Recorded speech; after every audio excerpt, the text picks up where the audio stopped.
after emancipation, but not truly free.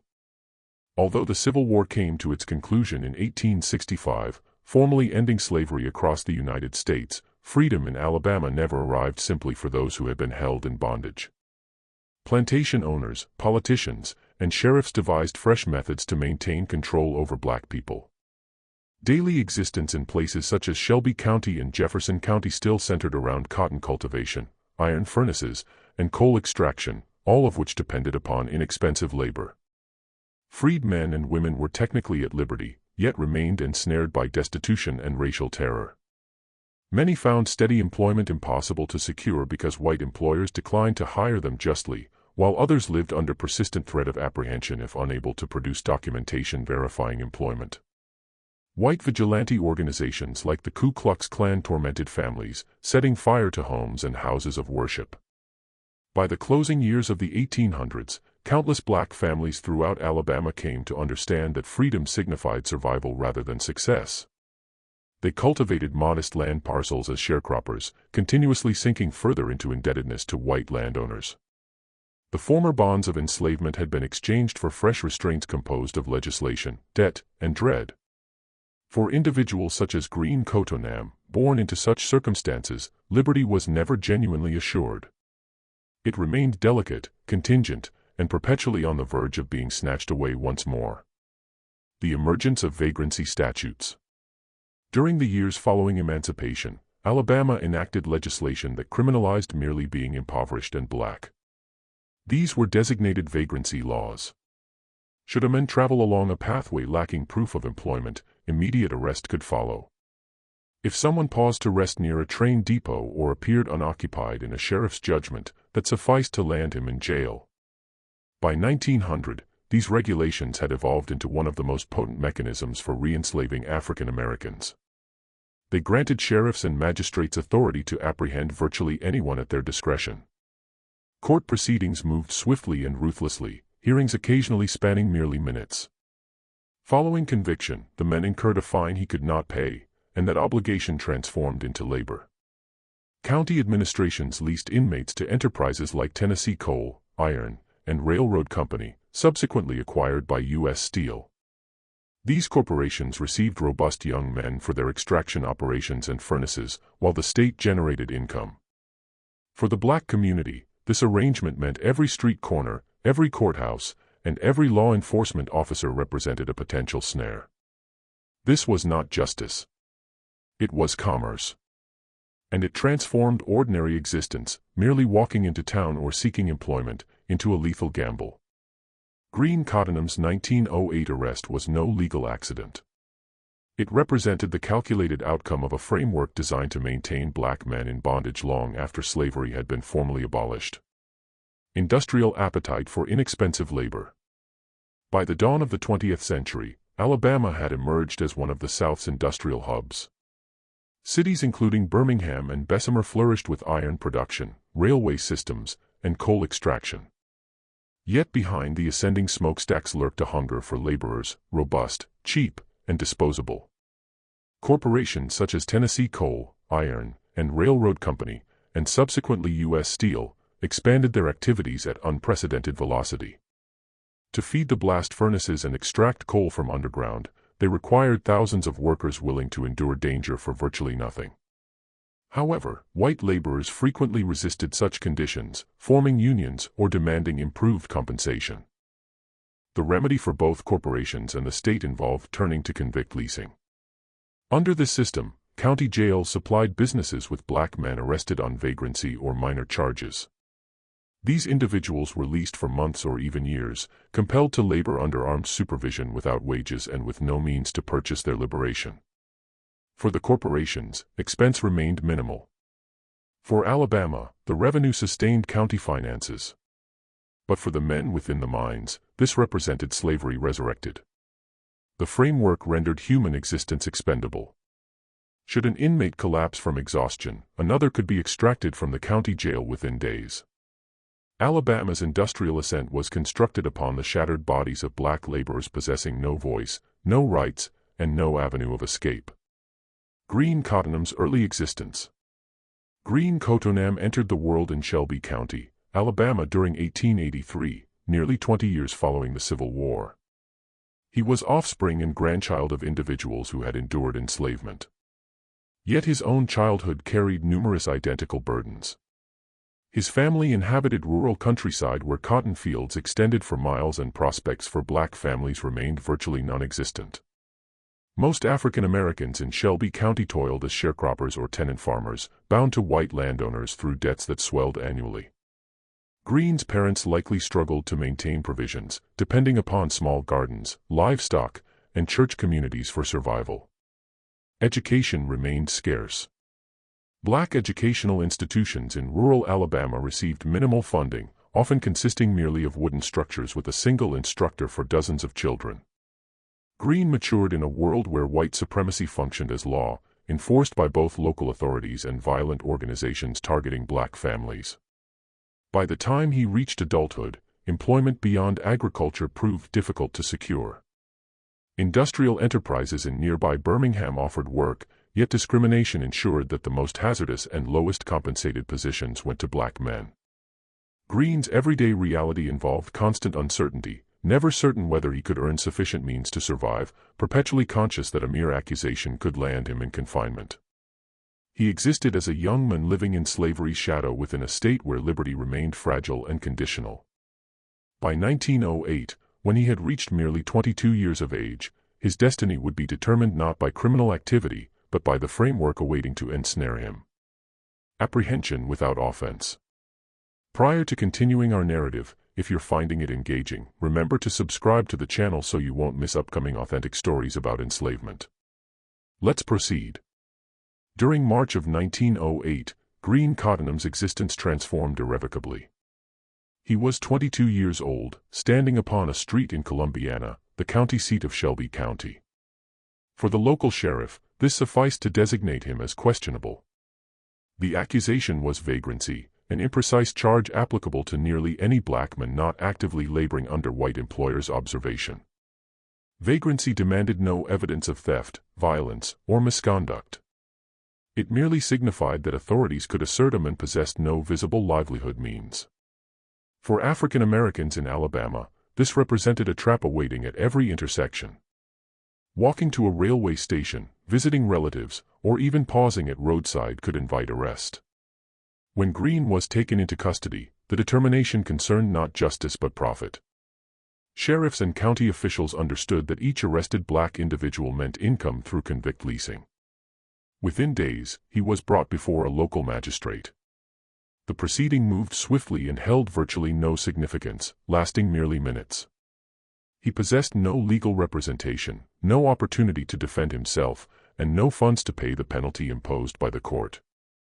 In that moment, Green Cottenham became property once again, not owned by a plantation master, but by the state and the corporations depending upon forced labor. His arrest represented no circumstantial accident. It constituted the outcome of a framework carefully constructed to re-enslave freedmen in Alabama, more than 4 decades after slavery's abolition. Conviction and leasing. Following the proceeding, the neo-slavery apparatus operated swiftly. Green Cottenham's vagrancy conviction proved sufficient to transfer him to county authority. However, Shelby County held no interest in maintaining his confinement within local facilities. Instead, they perceived an opportunity to generate revenue. Under convict leasing, counties rented prisoners to private enterprises compensating for their labor. In this instance, Green was leased to Tennessee Coal, Iron, and Railroad Company, a massive industrial operation acquired by U.S. Steel during 1907. For the corporation, Green's arrival alongside dozens of other prisoners meant consistent supply of robust young men to extract coal deep underground. For the county, it meant currency assisting local budget funding. But for Green, it meant restraints, brutality, and return to enslavement under another designation. Convict laborers were transported collectively, shackled together, guarded by armed individuals. Upon reaching the mines, they were stripped of identity and assigned numbers rather than names. They were not considered employees. They were assets, leased and discarded when broken. Green's sentence might have formally spanned merely months, yet practically, sentences extended endlessly. Should a man collapse from exhaustion or face accusations of disobedience, fresh charges were added, maintaining his enslavement indefinitely. The framework offered no escape and no appeal. Green Cottenham's destiny was sealed the moment he was leased to U.S. Steel. He had entered a realm where survival remained uncertain, and death often represented the sole release. Existence within the coal mines. When Green Cottenham arrived at U.S. Steel's Alabama coal mines, he entered one of the harshest imaginable environments. These extraction sites, situated in locations such as Pratt City and Ensley near Birmingham, were dark, confined, and suffocating. Prisoners labored in shifts extending 10 to 12 hours, frequently longer.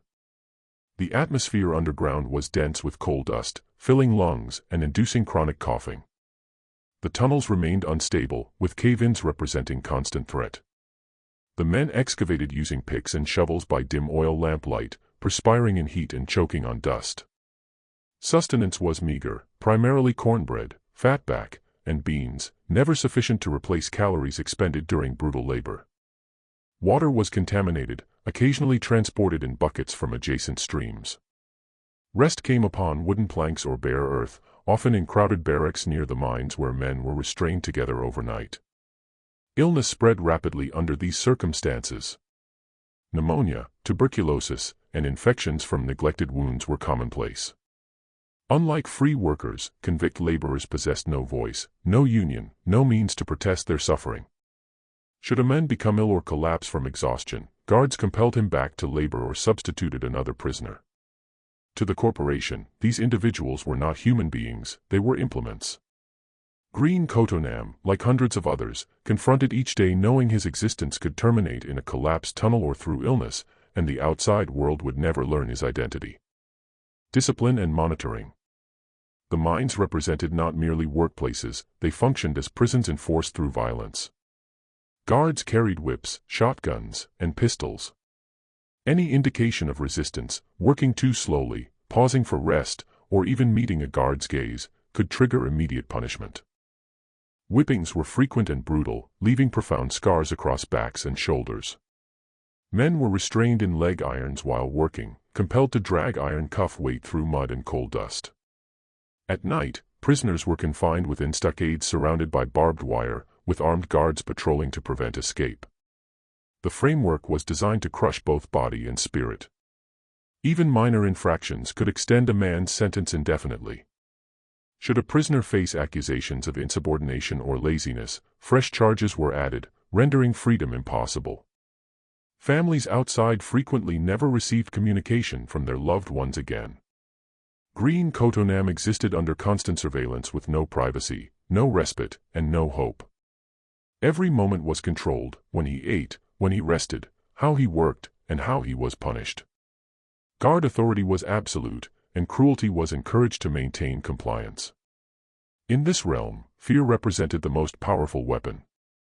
Green and the others labored not merely under coal's weight, but under the crushing awareness that they remained trapped within a framework designed to eliminate their humanity.